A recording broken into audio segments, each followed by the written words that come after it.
You are in for an interesting ride. Hello and welcome to another ETN Files interview with me, your host over in the UK, Joanna Summerscales. I'm delighted today to introduce you guys to Dustin Schutta, who is in America. Now, I was very interested to hear about Dustin's cache of photographs of some of the Billy Meier ships, which were actually taken by Colonel Wendelle Stevens, who I have a great admiration for, as well as the Billy Meier case. So Dustin actually bid on these photographs and won them, I think, on eBay. And so we're going to have a chat with him, just a short interview to hear what he has to say about his experiences to do with this field, how he came across the photographs, what made him bid for them. And then we're going to see part of my interview in 2013. And this is with Bob Brown, who was one of the founders, along with Colonel Wendelle Stevens, of the International UFO Congress, which has been going for many years now. And when I sat and chatted with him back in 2013, he had a bit of story to tell about Billy Meier, which I think is quite relevant. And I hope you enjoy this interview. Forward to meeting you, Dustin, to hear about this exciting cache of wonderful photographs that you've got from one of my favorite people, as was in the UFO field, Colonel Wendelle Stevens. So please tell us a little bit about you. Well, I grew up on the west side of Madison, Wisconsin, and lived here all my life. I love it. Got into UFOs at a young age. Always interested in sci-fi and just UFOs in general. And probably like in my mid 20s, I started getting into, or I saw Ancient Aliens on the History Channel and started watching that and got into Eric von Daniken's books, started reading Chariots of the Gods, and this really kind of dove into it there just because I was so interested in the subject. And what about, have you had any experiences, Dustin? Is there anything that's sort of paranormal or ET related? I have, yeah. It was October 19th, 2012. I was just leaving my girlfriend's house at the time. And I was walking up to my car. It was parked on Kendall Avenue, right behind Hoyt Park. It's a big park in Madison. And as I was walking to my car, I just so happened to look into the sky. And out of the clouds came this giant silhouette of a boomerang with like 5 dim lit lights underneath it. And it was about like the size of a school bus. And it was about like 20 feet above the treetops. And it was dead silent when it flew right over my head. And I was just shocked. My hair's raised, my jaw dropped. I was shook to my core almost, like, whoa, what I just witnessed. You know, the fact that I was already kind of getting into ufology and actually getting to see it for myself, I was just so blown away. And did it carry on moving, or did it stop at any time over you? It did not. No, it was just casual. The fact that it didn't make any sound and it was dead silent, it just grabbed me. It shook me. Do you feel that there was any communication, or that this was? There wasn't, no. After that, I wanted to dive even further into ufology. So you've had an up close and personal sighting then, and that's pretty wild. I would imagine that had a massive impact on you. It did, enough where I almost dedicated my hobby to UFOs and actually finding out that Wisconsin is a treasure trove for the ancient astronaut theory and modern day UFO sightings. There's a spot called Aztlan where there's land pyramids that some archaeologists believe that the Mayans actually migrated north and built a little station area. I'm not exactly sure. Even Illinois has pyramids too that are connected to Aztlan. I think it's like the Aztlan, and then we have Rock Lake, that's by Lake Mills, that has 10 pyramids on the bottom of the lake. And there's a guy named Frank Joseph that wrote 2 books about the pyramids on the bottom of the lake. Wow. And so so you've had that one major sighting, that was huge, Yes. 2012. And Mhm. that sort of really set you on I guess, a fast track course of. It did. It really did. It's a fast track of finding out what was that, why we're here. Just. And did you come up with any conclusions or have any changes in your development in any way, shape, or form, psychologically, emotionally, any which way? Besides becoming a very firm believer, no, just the quest of just figuring out where humans came from eats away at me almost every day. Just This is what always seems to be the case, as these events, whether it's sighting or certainly interaction, has these incredible life-changing. changed my life in one way. Yeah, your other half, do they share this interest? My girlfriend? Yeah. Yes, she's my family does. My mom, my sister, my dad's so. But the fact that now that I'm actually making more of a impact, especially collecting these photographs that are actually gaining attention. That's a good segue into what you've been doing. Tell us a little bit about what it is. That's the reason we're here and the reason I invited you to come onto the ETN files. So I started collecting authentic photographs of UFOs 4 years ago. Just kind of like, I'm a big collector in general. I have stuff from World War II, and my whole body's full of tattoos. I'm a big collector and everything. I just started dabbling into collecting UFO photographs. I talked to one guy who is collecting original negatives from cases, and then he has like a black room that he would develop pictures and sell them. So I got a lot of those from him. And then I was just so happened to be on eBay where I was looking up Wendelle Stevens books, and Wendelle Stevens had, I saw one picture that was pretty detailed description of where these pictures came from a storage locker in Utah. I started bidding all these bids and started winning all these bids. Only a few people were bidding against. I was very lucky to at least score about 200 or 300 pictures from Stevens archives. Do you have those separately that you can show us? Well, I have some behind me. I have the ones that Stevens took himself with the F-117 stealth fighter. Do you know much about that particular batch of photographs? Michael Horn made a YouTube video describing that he went to Utah to that storage locker and went through 24 boxes of Stevens archives. Apparently, the last box that he went into, he found, I think, 7 or 10 pictures of Stevens' own pictures of the Ascot's beam ship and the F-117 stealth fighter. So look, just before we go any further, in case you know who Michael Horn is, would you like to say a little bit about him? Michael Horn is Billy Meier ambassador for the US, and he's been doing it for 40 years too. Yeah. And I've been following his work for at least 10 years, and the Billy Meier case too, just being so blown away by it. So he's a bit like a portal in some ways to Billy Meier's material, isn't he? He's sort of studied it and right. as well. So are you able to tell us about Ascot? Ascot is a human extraterrestrial that Billy Meier has been interacting with, I think, back in the 60s and 70s. I don't think much anymore. Michael Horn knows a lot more than I do. Like, again, I just collect the pictures. Yeah, so he's a contact, a bit like another being called Samyase. And so what you're looking at behind you, can you describe? I don't know if you have one to hand that you can show us. If you could see that up close from that. So we've got an aircraft there. Yeah, it's about the aircraft. You can see a ship, surely. So looking at an aircraft, which is an F-117. Mm-hmm. Do you know the date of those photographs? 1981. Okay. Mm-hmm. And it was taken in July, I think. Okay, so July 1981. And who were they taken by? By Wendelle Stevens himself. That's the claims from Michael Horn. So at what vantage point is he taking those pictures? On the ground. And this is near Groom Lake, apparently, too. Oh, really? Yes. Okay, so so this is not now in Switzerland, which is where Billy Meier lives. This is in America.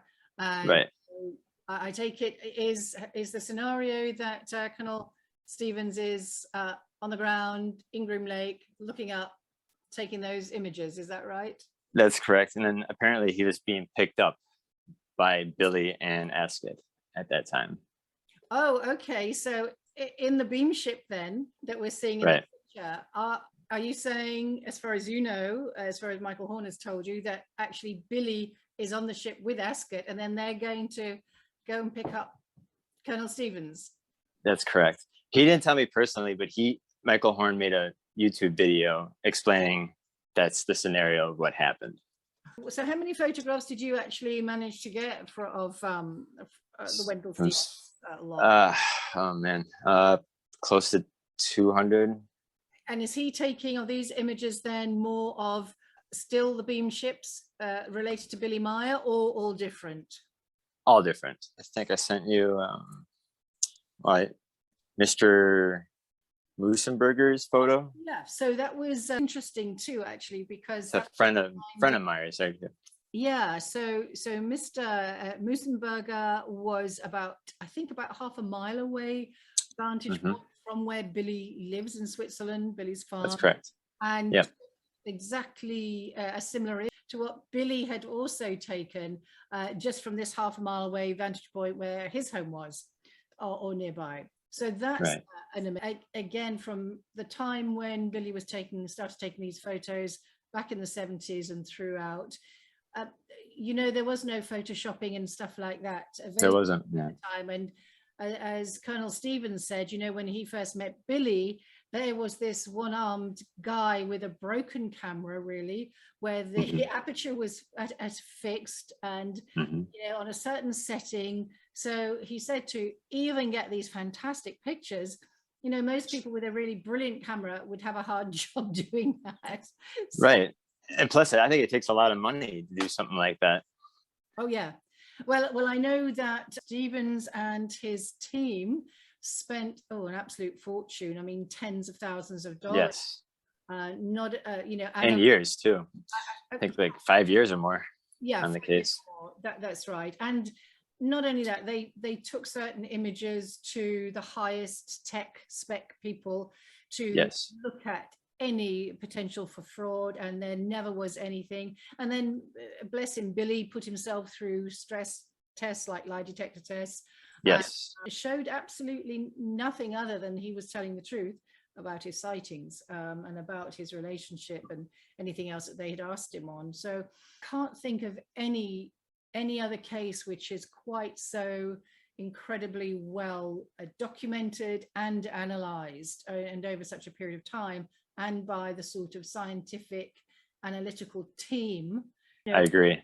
all different, you know, different skills, and I mean from all over different regions of skill set. Yeah. Especially when he was in India too, when he started taking pictures of these beam ships in 1964, you know, and other people in India were seeing this too. Yeah, yeah.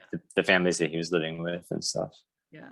In fact, I think it wasn't that long ago, a lady came forward and met up with Billy to talk about, I think she was a little girl and she saw some ship.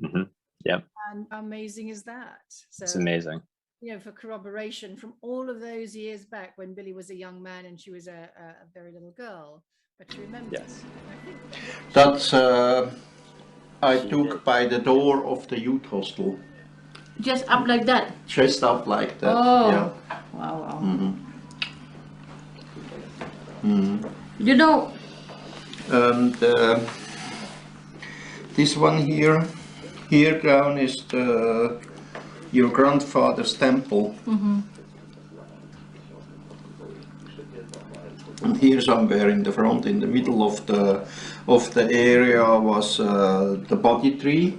Yeah. You know, here the road. Here it's the road from the Gurgon roadside with the gate here, and then is the road this way. Here the temple, the other buildings. Here the youth hostel, and here was the body tree.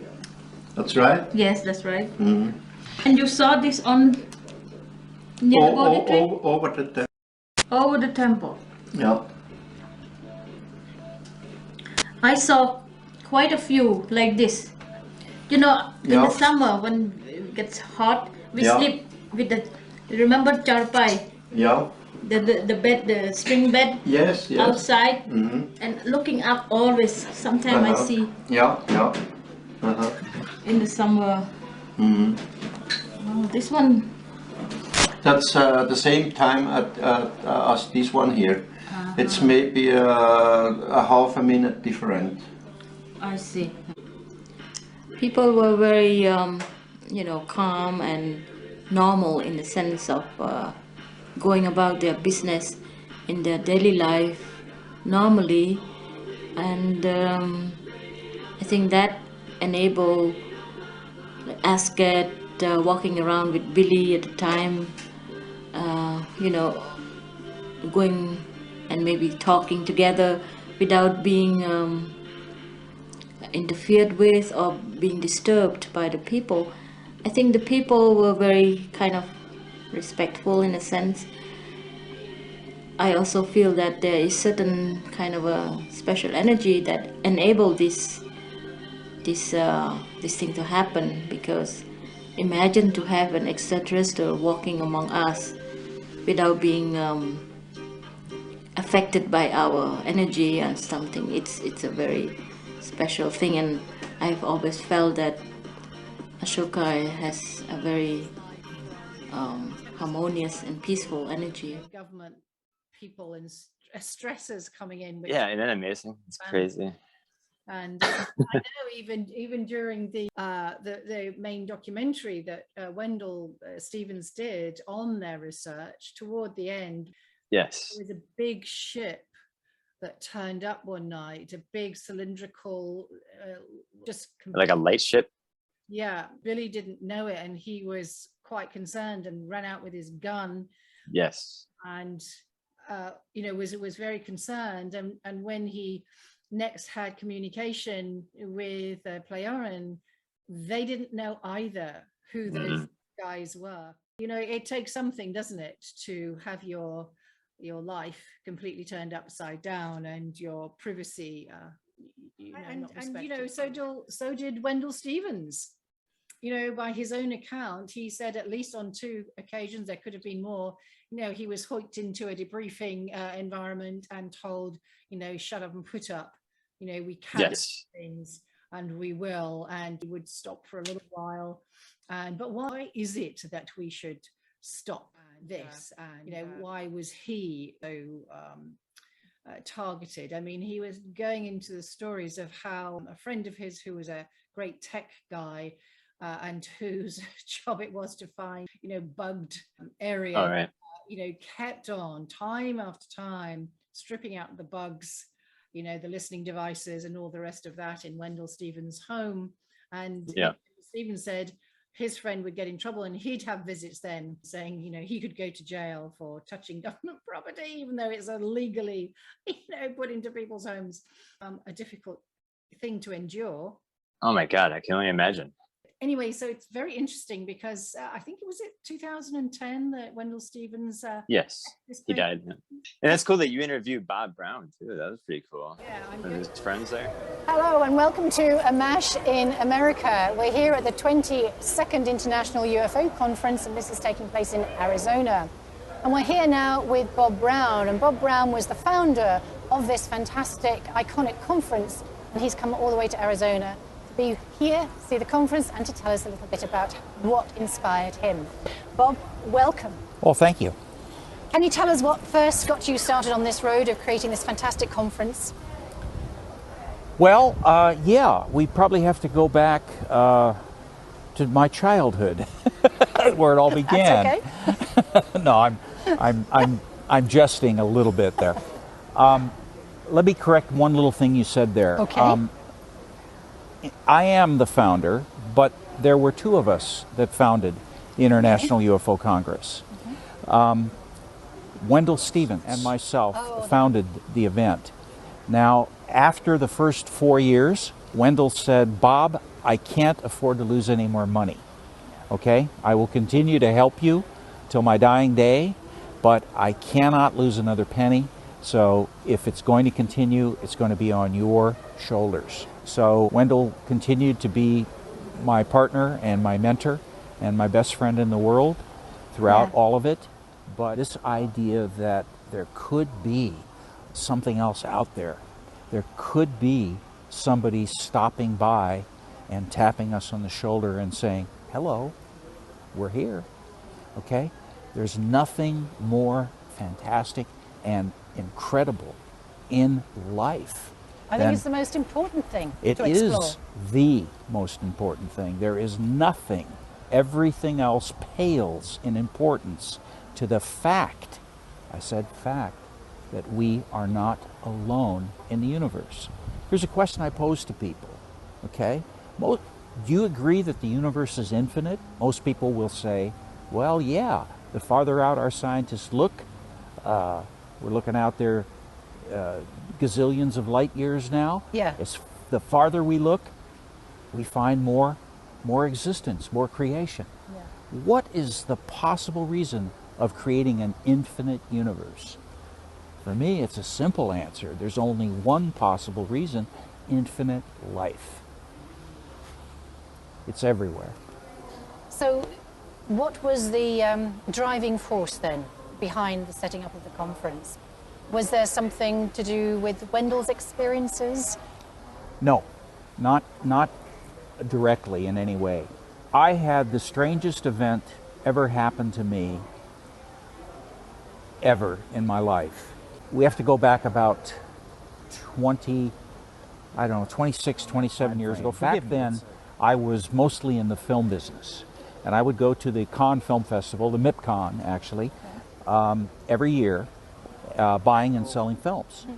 I'm at the Palais. The second day of the festival, they have a giant party at the Palais, which is on the other side of the bay, and it's a giant set of buildings, pavilion buildings with terraces connected, and there's 6,000 people from the convention that are here at the Palais at this party. Right, okay. And I'm walking through the crowd with a friend of mine, and we're talking film business, of course. What else? And as I'm walking through the crowd, a woman works her way across our path, and as my eyes fall on her and she's going across our path, a voice talked in my head. Now, not exactly like you and I are talking now, not exactly like that, but clearly and distinctly, a voice talked in my head, and it's the first and only time this has ever happened to me. And I guess I'm easy, because it changed me fundamentally when this occurred. I mean, can I just ask you about the voice? Yes. Did it have a gender to it? Was it No. familiar? It was genderless, but what it said was a very simple statement. You must talk to this woman. You must talk to this woman. It repeated and repeated and repeated. And so we walked across the terrace, we reached the next pavilion building, and I said goodbyes to my friend. He realized I wasn't there anymore, and I wasn't. And because this is going off in my head, and I'm panicking, I'm freaking out. I didn't know what was going on. And so the next thing I remember, I'm gulping a liquor drink. There's bars all over, and I'm gulping a liquor drink, and I'm walking in circles with this going off in my head. And I said, okay, I'll talk to her. And it stopped. It was like somebody hit a light switch. Boom. It stopped. And so now I'm panicked, because how am I going to find her? It's over 6,000 people at this party. And so, okay, I'll talk to her. I got to find her. So I retraced my steps. Okay, I think it was about here where she crossed, and I walked through the crowd, worked my way through the direction she was going. I got to the edge of the terrace, and there's tables along the Mediterranean at the edge of the terrace. There's tables, and she's sitting there. This woman is actually sitting down, and she's talking to two men. And I said, oh my God, what am I going to do? How am I going to, I can't just walk up to this woman and say, I got to talk to you. I don't know who she is. I have no idea who she is. So I said, okay, I'm just going to ease my way up to them, and I'm just going to listen to what they're saying. So I do that. And lo and behold, they're talking about these young men's next film project, which, if they get the funding, is going to be a documentary on the 20th anniversary of the Concorde supersonic airliner. They want to do this documentary. And so I said, thank you so much. What an incredible way to be led to these guys, because these are the kind of people I'm here to meet, right? So I turn around. Geez, I couldn't help overhearing what you guys were talking about. Forgive me. Here's my card. I'm with World Aviation Video, and we really would love to talk to you about North American distribution of this film if you make it. Okay? So we talk shop for 15 minutes or so, and these guys go on and take off, and now I'm left with this gal, right? Very personable, intelligent, nice-looking young lady. So we're talking, mostly shop. We're hanging out. We have some hors d'oeuvres. We have some wines. And then we look at each other, I don't know, 20 minutes, 30 minutes later. Well, what do you want? Well, you ready to go back? Yeah, I'm ready to go back. So we get on the bus, taking us back down to the Palais. And she's sitting next to the window and seat, and I'm sitting on the aisle seat. Now, I have to backtrack a little and give you some background. Before I left to Cannes for that year, about 3 or 4 months before then, I had read a book that was written by Gary Kinder, and it was called Light Years. It was an update on the Pleiadian case, first reported on in the United States by Wendelle Stevens. Okay? Now, in this book, he talked about what really happened with the case, about how the case was killed in the United States by APRO and NICAP. And I was a member of both of those organizations. Can you just tell us what they are? Well, they were the first nationwide organizations where people could give membership support and get information about what is going on in ufology. The summons, here's the bottom line of the story. Both of these organizations heard about the Billy Meier case almost simultaneously, within 24 hours of each other. And they both were organizations that were struggling to get membership, struggling to stay afloat financially to continue doing the work that they were doing in telling people on a monthly basis via their newsletters what was happening in the UFO field. They contacted Billy Meier, both organizations, and had extensive conversations with him about his case and what was happening. And can you just give us just a couple of sentences about his case for those who won't know? Oh, okay. Billy Meier was a one-armed Swiss caretaker slash farmer who was having regular, ongoing contact with ETs. Yeah. And this contact was documented with visual sightings, trace sightings, actual metals and things that are left over, and the most amazing photo and motion picture evidence that we have to date. Yeah, I think that Wendelle was involved in a lot of the analysis of the photographs as well, wasn't he? He was the prime investigator from the United States that paid attention to the case and went over and dug into it. People don't understand how incredible the case was. This case was so full of synergistic and virtually paranormal events that happened not just to Meier throughout the whole thing, but they extended to the people that got close to him. The stuff that happened with Wendelle during his investigation Wendelle didn't talk about it because he felt that it would take away from the reality of the case itself, because it was such high strangeness. I mean, virtually paranormal magic was going on around this entire case all the time. So it was an amazing case. To this day, I say it's still the best case that we have out there, ever. So I read this book by Gary Kinder, and he told about how these organizations killed the case in the United States, at least, by saying that it was all phony. And the reason that they said it was Meier agreed to have them over. His material was open to anyone that wanted to come and see it. They could investigate the sites, the photos, the motion picture film, the witnesses, the physical evidence, etc., etc., etc. Yes, he was very cooperative, wasn't he? Very cooperative to anyone that really wanted to know the truth of it. And so they said, we'll be there next week. We'll have our representative there. But first, we have to cable you our exclusivity agreement. And Meier said, wait a minute, what exclusivity agreement? Oh, we can't afford to take our limited resources and put them into the investigation of your case unless we have an exclusive on it. And Meier said, no, absolutely not. What's happening here is a story for the world. It's not exclusive to anyone. So each organization independently came to exactly the same conclusion. We have to torpedo this case in case our competitive organization latches onto it and agrees to this and reports it. We have to torpedo it first. So it was this intense competition and rivalry between these organizations that caused them to torpedo the Meier case. They did it in the worst possible way, the way that most torpedoing is still done in the whole field today, and that is an investigator from their armchair, sitting in their armchair, okay, proclamation, oh, that's phony, that's all wrong, that's not real, those people are $3 bills, etc., etc., etc.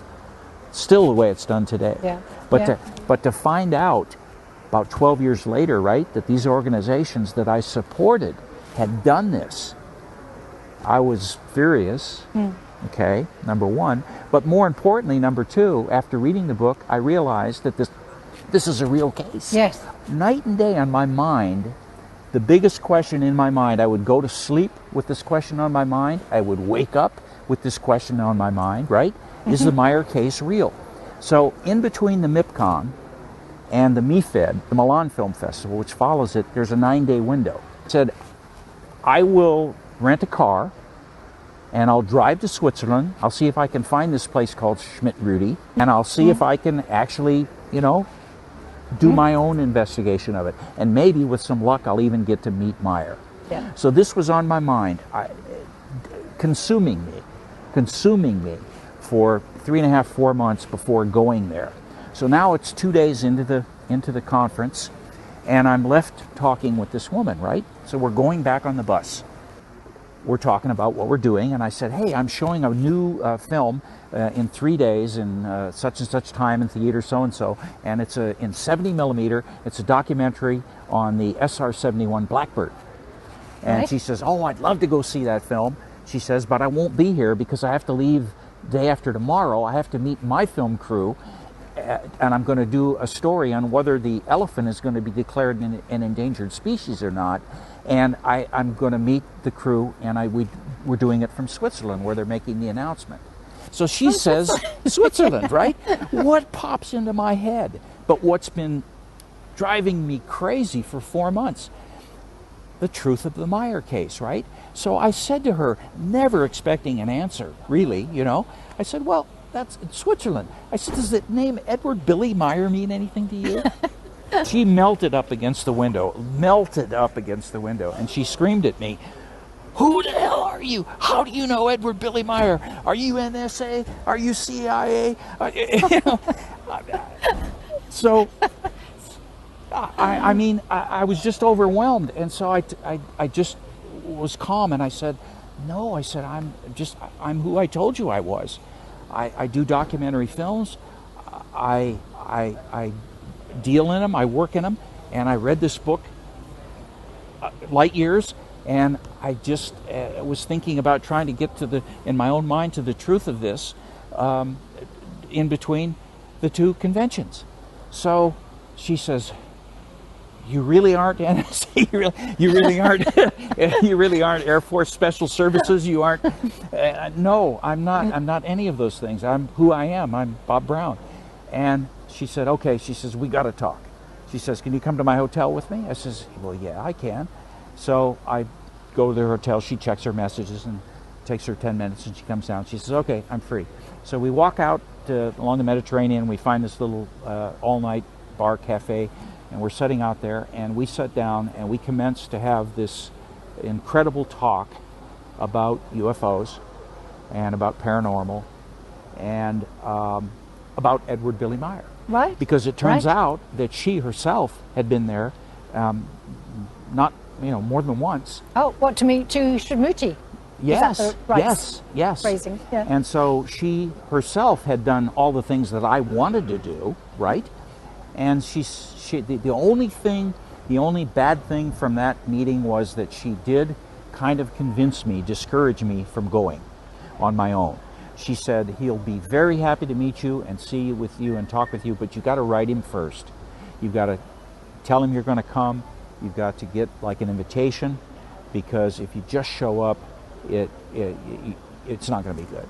Okay, and so I did let her convince me to do that part of it, but it turned out that short of meeting Wendelle right then, at that time, and I hadn't met Wendelle, and short of meeting Wendelle or Billy Meier himself, she was probably the best person in the entire world that I could have met at that moment in time to talk about with the Billy Meier case. Right? Prompted by your voice. Yes. Yeah. Yes. Yeah. And so, do you have any idea who this woman was? No, do tell. No idea? No. Okay. Her name was Linda Moulton Howe. She had just finished her first big coffee table book on cattle mutilations. Oh, sure. At that time. So that was when I first met her. And so what I'm saying is that I'm easy, because when I got back, I said, this is all just unbelievable, right? Remember, a voice talked in my head. Now, I don't know the last time you've had a voice talk in your head. Hasn't happened yet. And lead you to exactly who you need to be led to in the entire world, right? Yeah. At that moment of your life, okay? So I said, wow, I'm making documentary films, okay? Maybe I need to make a documentary film on the UFO phenomenon. So that's what ended up happening with a partner, Ted Oliphant, and we made a documentary called UFOs, A Need to Know. It was a feature length, finished out at 93 minutes, and to this day I think it's one of the greatest introductory kinds of things that's been done in the field. And so all of that was due to this. Now, I said that we have to start at the beginning when I was a kid. Well, look, from the time that I was a kid, I had interest in these subjects, okay? And my interest, waned and grew and waned and grew, throughout my life. But it was always there, and this just jump-started me. Yeah. It kicked me in the ass, and it said, hey, you are supposed to be doing something, right? So in the process of making the documentary, and in the process of crisscrossing the country, we went to all of the UFO conferences that there were to go to at that time. Okay. And universally, all of them, in my humble opinion, were being done, most of them for the wrong reasons, in the wrong way. And at the end of it all, I said it can be done better. It can be done with respect for the person that's trying to come there and get information, which means that you don't do it as a dog and pony show. You don't have 5 speakers speaking in front of each other in 5 different lecture halls where you have to get an ulcer trying to figure out who you want to hear, right? You don't charge exorbitant prices, because you're not doing this to make money, okay? You're doing this to give the presenters, the researchers, the speakers a platform respectful and which is for them alone. When the curtain goes up and they're making their information available, that is whose information is being available at that time, not 6 other people's competing. Okay, not what it was about. So we structured the International UFO Congress. First of all, it was designed to be a week-long event. People said, Bob, you're crazy. You can't do a week-long event, right? Well, turns out you can. You definitely can. Long story short, I think that over the 20 years that we did the conferences, we did 24 conferences over 20 years, and I think that we've basically proved all the naysayers wrong. Yeah, I think you did. And I think you've left us a fantastic legacy, which is continued here with open minds. We can't thank you enough. Well, yes, it's been a great journey. Yeah. It's a great journey. Yeah. And for those people that are getting ready to make the journey, there's nothing else in your life that you can ever spend your time and your energy trying to get to the bottom of than the reality that we are not alone. And that is exactly what Bob Dean said, whom we've just spoken to as well, and I think it's the most important thing that humanity can focus on. Indeed it is. Bob Brown, Well, thank you for Thank you. spending some time. Point about that is that even in America, two factions which shouldn't be against anything like Billy's work because he wouldn't give them exclusivity, that's what I will say, they just dissed him, as they say. It's totally unfair, and the fact that they sideline him, even though I think he's very important into the ufology. Yeah, I totally agree with you. Well, I'm glad that Gaia is finally acknowledging him now. Yes, yeah. And that's amazing. It's a big step for Billy Meier, in my opinion. Yeah, well, it's nice that it's happening whilst he's still with us on the Yes. So Yeah, right. he's probably long retired. A lot of the association that the ETs had with him was about alerting as planetary leaders to Yes. the issues of the planet. Global warming and terrorists and But not as in the Greta Thunberg version, though. Not yeah. And one day when we're all grown up, that is, we will know full well the amazing message from Billy and others. So just before we close, you've been putting out another cache of photographs. Yeah, Paul Villa. Yes, thank you. From New Mexico. I think he started taking his pictures around 1965 too. And his stuff is as good as Billy. Yeah, as good as Billy's pictures. Yeah. They're so clean and clear, and there's multiple. And then, yeah, I have about 30 or 40 pictures. Wonderful. Well, what we'll do is we'll do this again, and then we'll show Paul Villa's images, and that will be fantastic. That would be perfect. These images have come to you, you're the custodian of them now. So yes, that's wonderful, because he's just one of those star cases, in my opinion. I agree. Yeah, so I just wondered if you had anything else you wanted to share about. I'm going to continue collecting pictures. And again, I'm still in contact with Michael Horn. Me and him have been emailing back and forth, and I talked to him once. I'm on the phone after. So the reason how he contacted me was I put those photographs on Billy Meier's fan page on Facebook. And it kind of went viral, where all these people are trying to contact Michael to talk to me. And we kind of hit it off after that. He's a super nice guy, very enthusiastic. Yeah, it was an awesome honor talking with him. Yeah, that's great. Well, he has been such a fantastic supporter of Billy, and all right, Dustin. Well, thanks for your time. And well, thank you very much. These lovely images, and share them with people that would be great. It'd be an honor. Well, thank you. I hope you have a great day.